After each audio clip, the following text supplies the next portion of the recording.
And if I told you once, I ain't gonna tell you twice. Salute all my real ones. Thank you, ladies and gentlemen. Thank you. Yeah. Listen, champ, we got evidence that points to Egyptian pharaohs being aliens. I don't know what to say to this, bro. It's like, all right, cool. Whatever, fam. I'll hear you out, but I really don't believe all this conspiracy stuff. Like, they worked hard and they got shit done. And I guess people are so used to not working hard now that they can't fathom the fact that people just put their minds together and built some shit. That's my belief. It is what it is. We're going to give this a shot. Before we do that, though, like button, subscribe button, notification bell, press those. Let's go.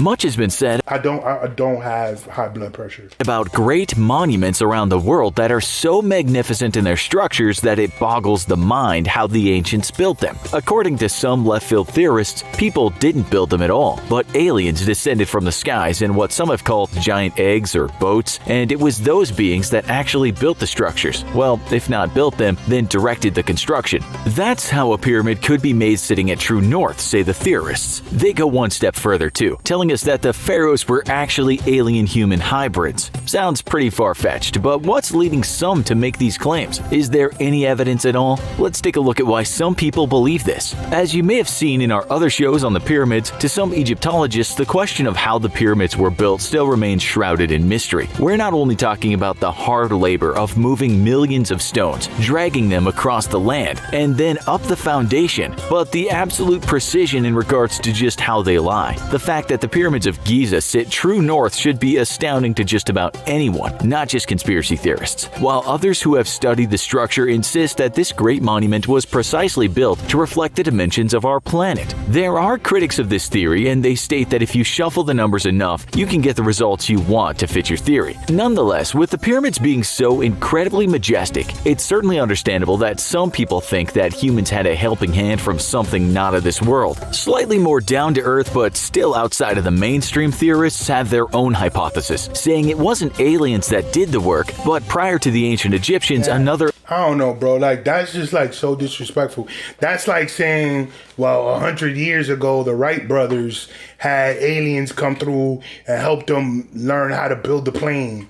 You know what I'm saying? Or who was it? Ford. Well, Henry Ford was the one that learned how to streamline building cars. But wasn't Mercedes the first one to build cars? Like, they had help from aliens. Like, I don't know, like, I have a problem with the fact that it's like they're trying to say that we're not smart enough to do shit on our own. We needed a outside influence that never shows their face. It's just like, it was like, here, I'm gonna show y'all how to do this, and we're gonna fly around, you know, planes and stuff, but never really let y'all know who we are. I don't know. I have a hard time believing that. Advanced civilization exists. But prove me wrong.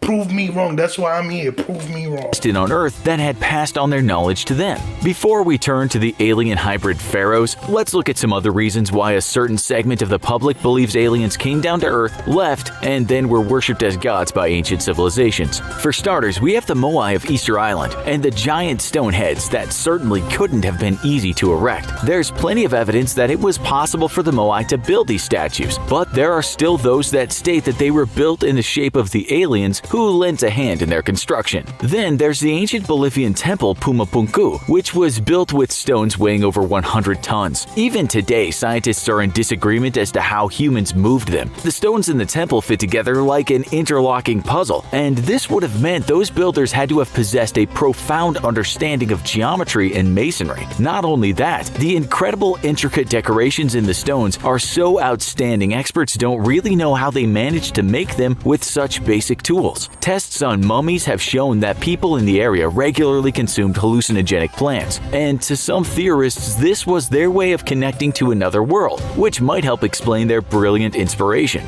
We won't go through all the great wonders on this planet Earth, but there are many historical sites that boggle the mind. Take, for example, Stonehenge in the UK, or the temples of Vijayanagara in India that seem to have alien-looking figures and objects carved into the stonework. We are by no means attempting to sway you into thinking that just because humans in the past showed that they could do incredible things, that it means that they had help from aliens. But we're merely saying that this is a reason why some people believe this might have happened. Back to the Egyptians. Have you ever seen a picture of Pharaoh Akhenaten, the father of King Tut, who was said to have been the living embodiment of the solar deity and who died around 1336 BC? There are many remaining artifacts that depict what Akhenaten looked like. And you know what? He has an elongated head, much like the average gray alien. You can find one stone carving of him worshipping the disk. The average gray alien.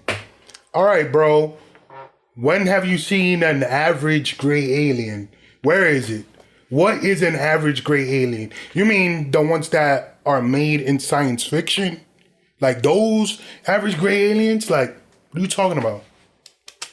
Of the sun, known as the Aten, with the beams of light shining down on him. Looking at this though, with his elongated head looking rather alien-like, if you didn't know better, you might think that the Great Disk was actually a spaceship, some kind of flying saucer. Of course, this is a long shot, and if you read more about ancient civilizations, you'll find that depicting people with elongated heads happened a lot, from the Australian Aborigines to the Mayans to many other places. Some have suggested that this might have been because they actually did have big heads, a deformation called macrocephaly that basically means big head in ancient Greek. This might have been the result of inbreeding or disease that led to the abnormality. It may have also been done on purpose. Cranial deformation might have also been a very painful procedure, something that children of noble birth had to go through to make them look unlike their ordinary folks. The theory is that it gave leaders to be great prestige. Whatever the reason, there's a lot of evidence of ancient people having these large heads all over the world. Some people would have you believe that these people were alien hybrids, or at least fashioned to look like the great things that came from the sky. There's no real solid evidence for this though. It's mere speculation, or more like fantasy. As for the great Akhenaten, did he really have an enlarged head?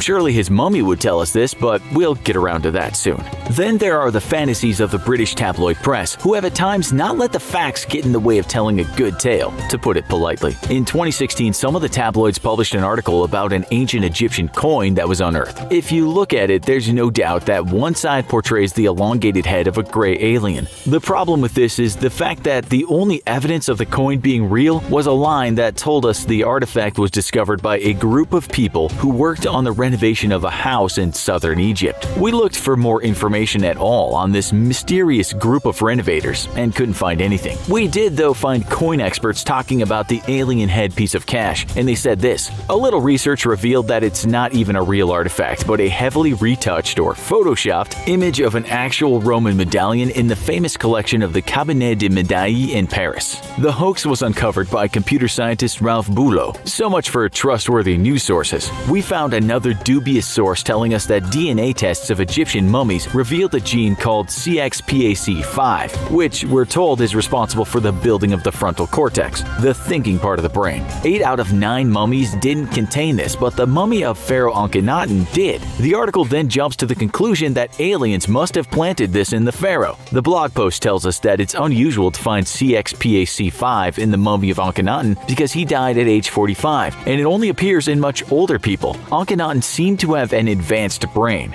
That said, we can find no one but alien enthusiasts talking about it. In fact, there are no links at all leading to the supposed study that tells us the pharaoh might have been linked somehow to aliens because of the appearance of this gene. Scientists are actually not sure where he was buried anyway, with it being suspected that he might have been laid to rest in KV55, a tomb in the Valley of the Kings in Egypt. One of the skulls found there was enlarged, but it's thought that this was because of a disease called chronic hydrocephalus. This basically means too much fluid on the brain, and that can distort the cranium. Other experts say the ancients' enlarged heads could have been down to various syndromes that cause macrocephaly. Still, the reputable experts are still debating if the skull was Akhenaten's at all, and they certainly haven't put forth a theory that aliens had planted a gene in his head that made it larger or made him more intelligent. The alien believers certainly connected a lot of invisible dots to make that story work. Finally, there's the allegedly ancient Egyptian text called the Thule Papyrus. You'll find certain sources saying this contains script that looks like it talks about UFOs. One translation of part of the text reads in English, "In the year 22, third month of winter, 6th hour of the day, the scribus of the House of Life found it was a circle of fire that was coming in the sky."